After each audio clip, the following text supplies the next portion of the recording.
বন্ধুরা, তোমরা সবাই কেমন আছো? বন্ধুরা, আমি আমার মেয়ের সংসার বাঁচানোর জন্য আমার মেয়ে জামাইয়ের সঙ্গে আমি শারীরিক সম্পর্ক গড়ে তুলি। আমি জানি বন্ধুরা, এটা একটা পাপ কাজ এবং আমি যে কাজটা করতে যাচ্ছি এটা একটা অন্যায় কাজ। কারণ আমি মেয়ের মা হই, তাহলে জামার সঙ্গে কিভাবে এই অবৈধ সম্পর্ক আমি গড়ে তুলি? কিন্তু বন্ধুরা, মেয়ের সংসার বাঁচানোর জন্য এছাড়া আমার কাছে আর কোনো উপায় ছিল না। এদিকে আমার জামাই আমাকে প্রায় সময় হুমকি দিত যে আমার মেয়েকে ডিভোর্স দেবে, সে অন্য আর একটা বিয়ে করবে। আমি চিন্তা করে দেখলাম, আমার মেয়ের জামাই সে যদি অন্য আরেকটা বিয়ে করে তাহলে আমার মেয়ের কি হবে? আমার মেয়ের তো কপালে শনির দশা লেগে যাবে, সে তো তার জীবনেও আর সুখের দেখা পাবে না। এরকম কোনোভাবেই হতে পারে না। যেভাবেই হোক, যে করেই হোক, তার সংসারটা আমাকে টিকাতে হবে, আর মা হিসেবে এটা আমার একটা দায়িত্ব। তখন বন্ধুরা, আমি দেখলাম যে আমার মেয়ের সমস্যাটা কোথায়। আসলে বন্ধুরা, ওর ছোটবেলায় একটা সমস্যা ছিল জন্মসূত্রে। এরপর থেকে আমি ওই জায়গাতে অনেক অপারেশন করেছি, অনেক ডাক্তার দেখিয়েছি। আমার মেয়েটা আসলে অল্পতেই সে খুব বেশি ব্যথা পায়, কষ্ট পায়। আর আমার জামাই ছিল মোটা, একেবারে ষাঁড়ের মতো একটা পুরুষ, শক্তিশালী। সে প্রচুর জিম করত বন্ধুরা, প্রচুর জিম করত, আর তাছাড়া তার প্রচুর শক্তি ছিল। সে প্রতিদিন কাঠবাদাম, খেজুর, তারপর দুধ, তারপর কাঁচা শাকসবজি, এগুলো বেশি বেশি খেত। আমার জামাইকে দেখলেই আপনিও বলবেন, বাই, এটা তো কোনো দেশি মাল না, এটা একেবারে বিদেশি মাল। হ্যাঁ, ওর বডি ফিটনেস একেবারে খুব কৌশলে ছোটবেলা থেকে জিনগত ওর বডি সডি ছিল, একেবারে টাইট। আর আমার জামাই যখন মাঝে মধ্যে আমার সঙ্গে এই কাজ করত, তখন আমি নিজে হাঁপিয়ে পড়তাম। ছেলেটার এত শক্তি, মানে এরকম পুরুষ আমার চোখে এর আগে কখনো পড়ে নাই। যাই হোক বন্ধুরা, আমার মেয়ের বিয়ে হয়েছে আজকে প্রায় 2 বছরের ওপরে, প্রায় 2 বছর প্লাস। কিন্তু বন্ধুরা, আমার মেয়ে আসলে আমার যে জামাই নাম ছিল রাসেল। রাসেলকে সে পুরোপুরি সুখ দিতে পারছিল না। সে রাসেলকে সুখ দিতে একেবারেই ব্যর্থ ছিল। রাসেলের মন মেজাজ দিন দিন আমি দেখতে পাই খারাপ হয়ে যেত। রাসেল প্রায়শই আমাদের বাড়িতে আসতো এবং আমার সঙ্গে সুখ দুঃখের গল্প করত। তার মন ভালো না, মন ভালো থাকলে আমাকে বলতো, খারাপ থাকলে আমাকে বলতো। তবে বন্ধুরা, আমি আসলে প্রচুর পরিমাণে পান খেতাম, আর আমার জামাই আমার জন্য পান, সুপারি, তারপর আমি আরও যে জিনিসগুলো খেতাম, এগুলো আমার জন্য সে নিয়ে আসতো। মানে এক কথায়, সে তার শাশুড়িকে খুব বেশি ভালোবাসত, আমাকে খুব সম্মান করত, খুব রেসপেক্ট করত। তাছাড়া সে আমাকে ফ্রেন্ডের মতো আমার কাছে সব কিছু শেয়ার করত। একদিন আমি রাসেলকে বললাম, কি ব্যাপার জামাই, তোমার মন মেজাজ তো খুব একটা বেশি ভালো দেখছি না, কি হয়েছে?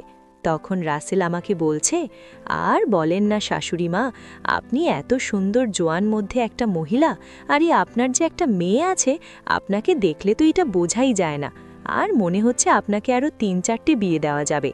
আমি ওর কথা শুনে একটু হাসলাম। আমি বললাম, জামাই, তুমি এটা কি বলছো? তখন রাসেল আমাকে বলছে, শাশুড়ি মা, আমি যা বলছি সত্যি কথা বলি, আমি কোনো কারো প্রশংসা করি না। আসলে সত্যি কথা, আপনাকে দেখলে বোঝা যায় না যে আপনার একটা মেয়ে আছে। তাছাড়া আপনার বয়স কিন্তু খুবই অল্প।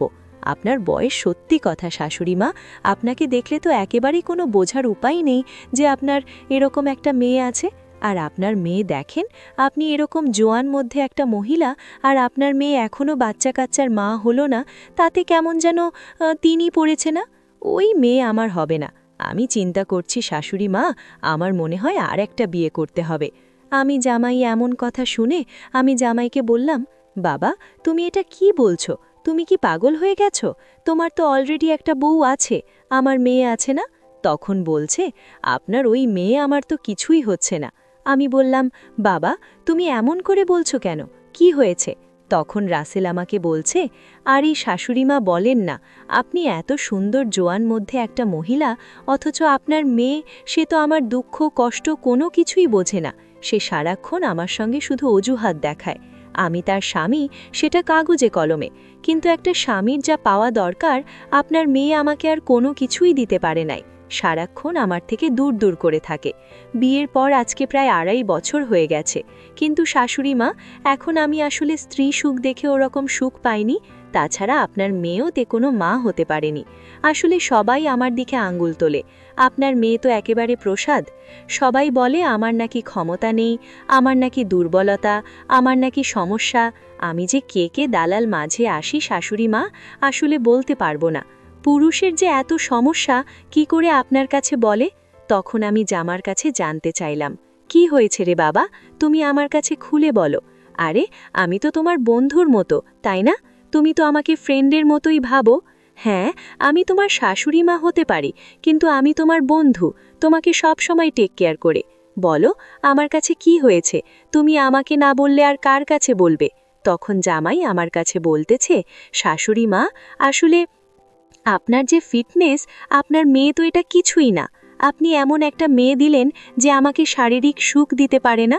না, এভাবে আর হবে না শাশুড়ি মা। আমি ভাবছি আপনার মেয়েকে চিরতরে আপনার কাছে পাঠিয়ে দেব, দিয়ে আমি একটা বিয়ে করব, বিয়ে করে শহরে বামে করে থাকব। লোকে যা বলে বলুক গে, আমারা বাবা মা যা বলবে বলুক, আমি সবার কথা মাথা পেতে নেব। আরে সবাই কি আমাকে সুখ দেবে নাকি?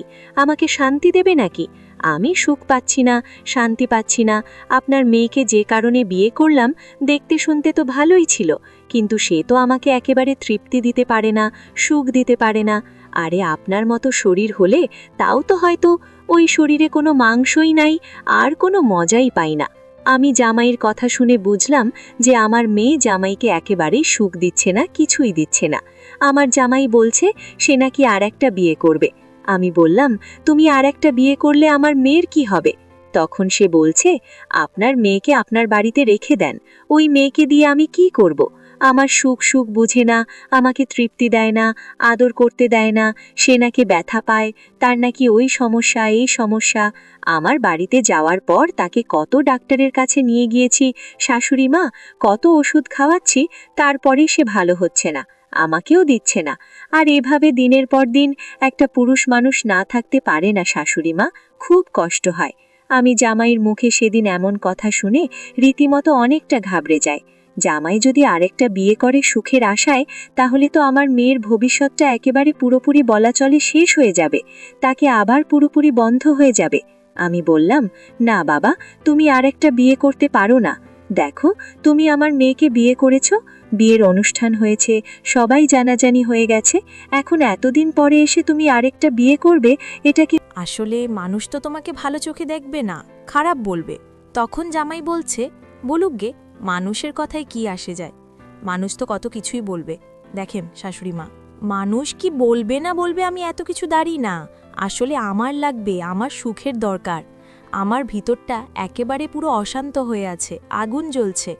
আরে আপনার মেয়ে তো সেই আগুন নেভাতে পারে না। তাছাড়া আপনি আমার শাশুড়ি মা, মায়ের মতো। আপনাকে বন্ধু ভেবে অনেক কথাই বলে ফেলেছি। একটা পুরুষ মানুষের আরও অনেক কিছু দরকার, সেগুলো আপনার কাছে বলা যাবে না। আপনার মেয়েকে আপনি জিজ্ঞাসা করে নিও। এই কথা বলে আমার জামাই সেদিন চলে গেল। বন্ধুরা, এরপর থেকেই আমার মনে একটা জিনিস ঘুরপাক খাচ্ছে, আর সেটা হচ্ছে আমার মেয়েটা বুঝি আমার জামাই তাকে সুখ দিতে পারে না, না মনে হয় খুশি করতে পারে না। আসলে এইভাবে তো একটা পুরুষ মানুষ চলতে পারে না। একটা পুরুষ মানুষ প্রচুর পরিশ্রম করবে, দিনে ক্লান্ত থাকবে, আর রাতে সে তার স্ত্রীর কাছ থেকে সুখ পাবে, আদর পাবে, তবে না পুরুষ মানুষের শান্তি মিলে।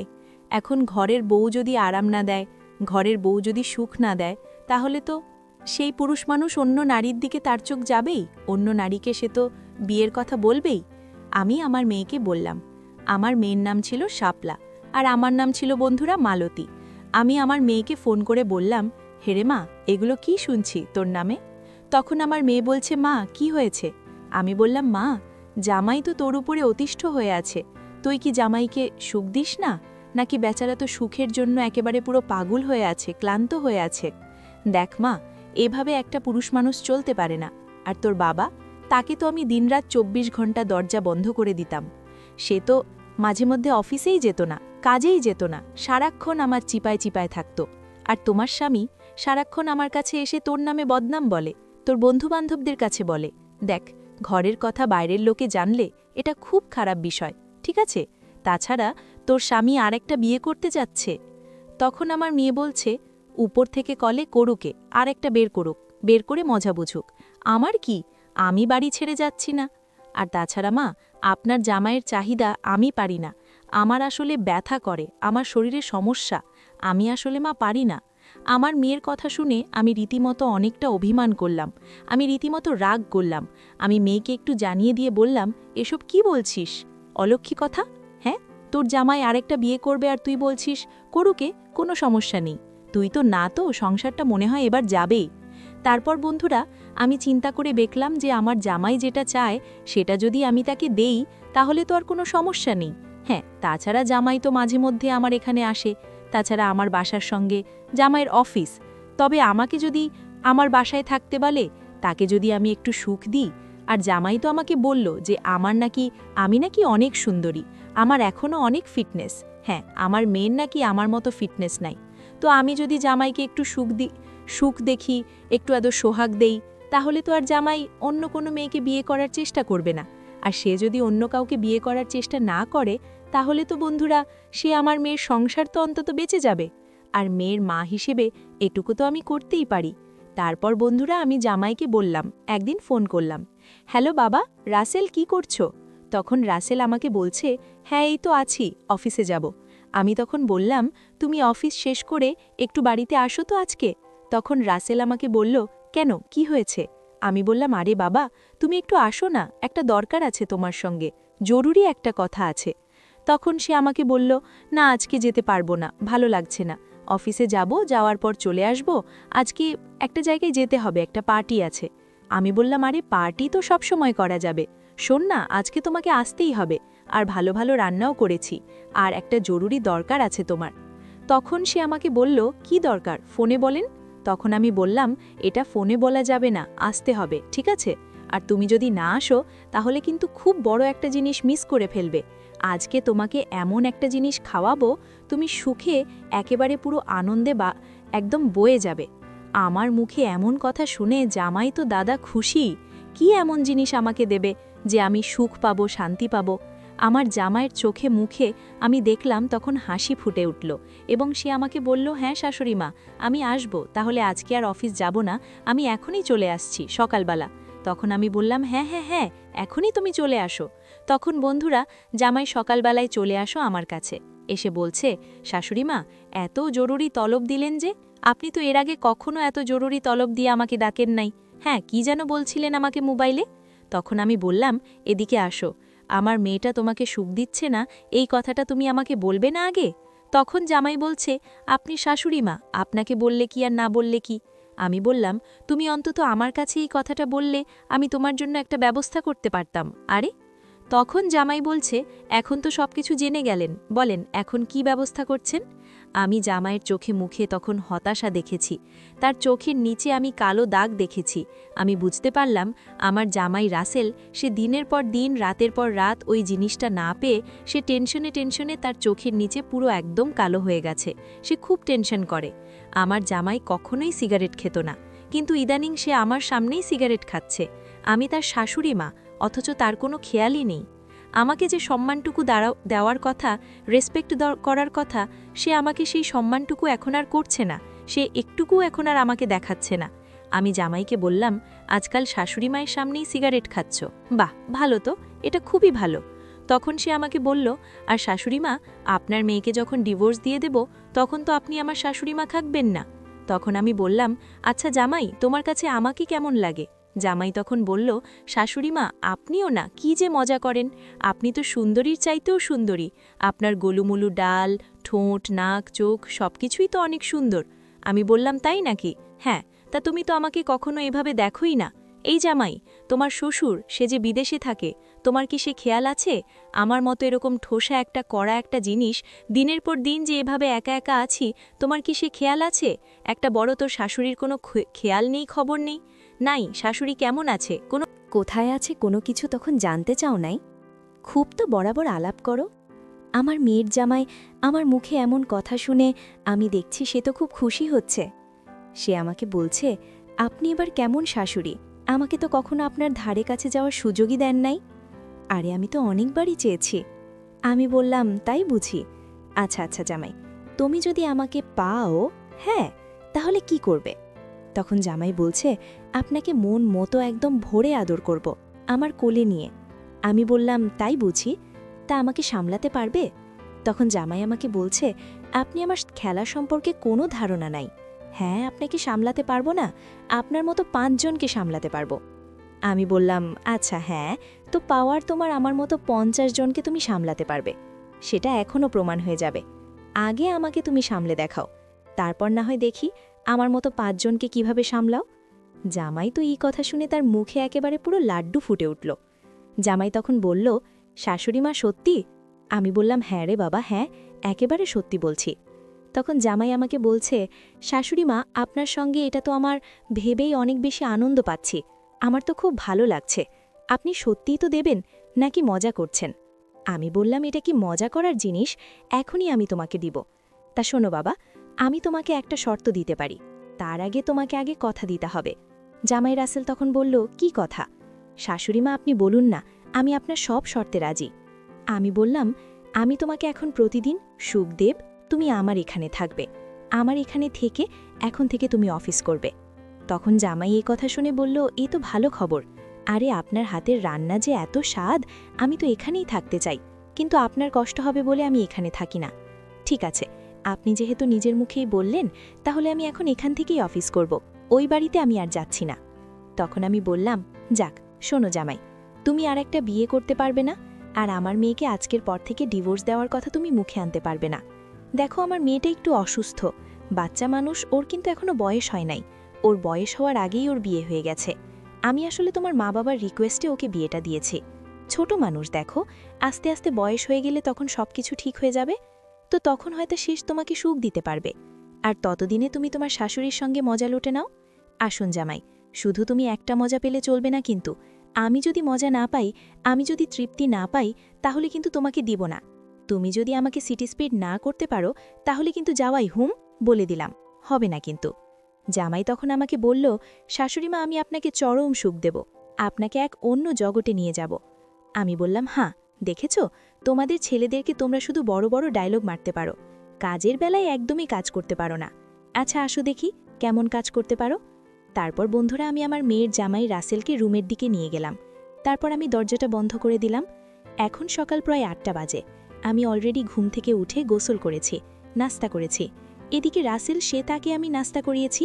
যাক বেচারা, এতদিন এই একটা জিনিসের জন্য খুব মুখিয়েছিল। আসলে আমার মেয়ে, ও তাকে সুখ দিতে পারছে না। আর একটা পুরুষ মানুষ, সে আসলে হাজারটা কষ্ট বুকে নিতে রাজি, কিন্তু সে আসলে নারীর ভালোবাসা ছাড়া, নারীর সুখ ছাড়া সে থাকতে পারে না। কারণ বন্ধুরা, আমার স্বামী সে বিদেশে থাকে, আমি বুঝি এই মানুষটা কত কষ্টে আছে। সে আমাকে প্রায় সময় ভিডিও কল দেয়, দিয়ে অনেক কিছু দেখতে চায়, এবং তার কষ্টের কথা আমাকে বলে। আমাকে ছাড়া থাকতে নাকি তার খুব কষ্ট হয়, সে পারে না, তারপরও মেনে নিতে হয়। প্রবাসীদের অনেক কষ্ট বলছে, সন্তানাদি ছেড়ে কত দূরে আছে। যাই হোক, তখন আমার এমন কথা শুনে আমার মেয়ের জামাই তো বিশাল খুশি। তখন সে আমাকে বলছে, শাশুড়িমা জানেন, আপনাকে খেতে পাওয়াটা এটা ছিল আমার জীবনের সবচাইতে একটা স্বপ্ন। আমি প্রায় সময় আপনার কাছে আসতাম, এসে আমি আপনার অনেক প্রশংসা করতাম। আসলে আপনার মেয়েকে যখন আমি বিয়ে করি, শাপলাকে, আপনার শাপলাকে বিয়ে করার আগে থেকেই আমার খুব বেশি পছন্দ ছিল আপনাকে। তখন থেকে আমি আপনার দিকে নজর ছিল, কিন্তু আপনি আমার শাশুড়িমা হন বলে আপনাকে কখনো কোনো কিছু বয়ে বলতে পারি নাই, যদি আপনি অভিমান করেন। আমি তখন বললাম, এখন থেকে আর কোনো সমস্যা নেই, এখন থেকে তুমি আমাকে জান, বাবু, সোনা বলে ডাকবে, ঠিক আছে? তারপর বন্ধুরা, আমার মেয়ের জামাই রাসেল আমাকে সে প্রচুর পরিমাণে ভালোবাসা দিল এবং সে কাছে টেনে নিল। তারপর ওই দিন আমি বুঝতে পেরেছিলাম যে আমিও তো স্বামী ছাড়া, আমার স্বামী বিদেশে, আমি শাশুড়ি, আমার বয়স প্রায় এখন 40। আমার এখন যে বয়সটা চলছে, এই বয়সে আসলে আমি কারো কাছে যেতে পারবো না, বা আমি কাউকে বলতেও পারবো না যে আমাকে একটু ভালোবাসা, একটু আদর দিও। আসলে আমি ওরকম মেয়ে হলে অনেকে আমাকে প্রেমের অফার করত। তাছাড়া বাসা থেকে বের হই না, এটা আমার জন্য একটা সুযোগ যে আমার নিজের মেয়ের জামাই, সে কারো কাছে আমার কথা কোনো কিছু বলবে না, ঘরের খবর কখনো বাইরে যাবে না, কেউ জানতেও পারবে না, কেউ বুঝতেও পারবে না। এটা আমার জন্য ছিল একটা দারুণ একটা সুখবর। তারপর আমি জামাইকে সেদিন আমার নিজের করে নিয়েছিলাম। জামাই যখন আমার খুব কাছে এলো এবং আমাকে সে ধীরে ধীরে আমাকে সে তার নিজের করে নিল, তখনই আমি বুঝতে পেরেছিলাম যে শারীরিক সুখ কাকে বলে। এটা এমন একটা সুখ যে মানসিক চাপ কমায়, মানসিক শান্তি দেয়, মাথা ব্যথা কমায়, তারপর শরীর যদি ভার হয়ে যায় সেটা পাতলা করে। শুধু সুখ আর সুখ। সেদিন আমার জামাই আমাকে সত্যি অনেক বেশি হ্যাপি করেছিল। সকাল ৮টায় থেকে শুরু করে একেবারে সকাল ১২টা পর্যন্ত, দুপুর ১২টা পর্যন্ত আমরা একটানা একটা বন্ধ ঘরের ভিতরে ছিলাম। জামাই আমাকে সেদিন বলছিল, শাশুড়িমা আপনার তো হয়ে গেছে, আপনি এখন বলেন আপনার কি হয়েছে, যদি না হয় আমি আরও দিতে প্রস্তুত আপনাকে। আমি বললাম, জামাই আমার তো আরও অনেক আগে হয়ে গেছে। সত্যি জামাই, আমি তোমাকে যেমনটা ভেবেছিলাম আসলে তুমি তেমন না, তার চাইতেও বেশি বার তুমি অনেক বেশি আগুন। জামাই আমাকে সেদিন পুরোপুরি স্যাটিসফাইড করতে পেরেছিল। আসলে আমার জামাই বিদেশে থাকার কারণে আমার শারীরিক জীবনটা খুব একটা বেশি ভালো ছিল না।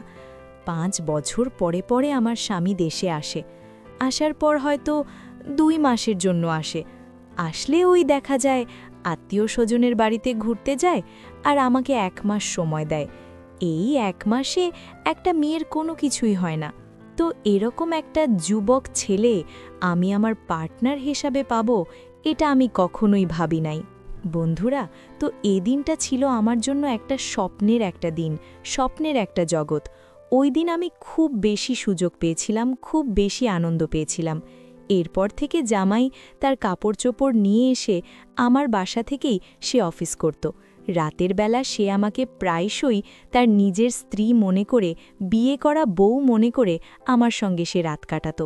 এখন সে আমাকে আর শাশুড়ি বলে ডাকে না, আমাকে তার রাতের সঙ্গী হিসাবে বেছে নিয়েছে। আমিও খুব মজা পাচ্ছিলাম, কারণ আমি কখনো স্বপ্নেও ভাবছিলাম না যে এরকম একটা রাত যুবক বয়সের একটা ছেলে আমি আমার কাছে পাব। আমিও আমার মেয়ের জামাইকে খুব কাছে টেনে নিলাম এবং সে আমাকে খুব ভালোবাসে। তো বন্ধুরা, আমি তখন বললাম, জামাই, তোমার যতদিন খুশি ততদিন তুমি আমার কাছে সুখ পাবে, আমি তোমাকে কখনোই না করব না। কিন্তু জামাই, আমার মেয়েটাকে তুমি ডিভোর্স দিও না, তুমি বলো আরেকটা বিয়ে করবে না। জামাই তখন বলল, শাশুড়িমা, আপনি যদি এভাবে আমাকে দিনের পর দিন সুখ দিতে থাকেন, আপনি যদি এইভাবে আপনার কাছে আমাকে রাখেন, আমি অন্য মেয়েকে বিয়ে করব তো দূরের কথা, অন্য মেয়ের নামও আমি কখনো নেব না।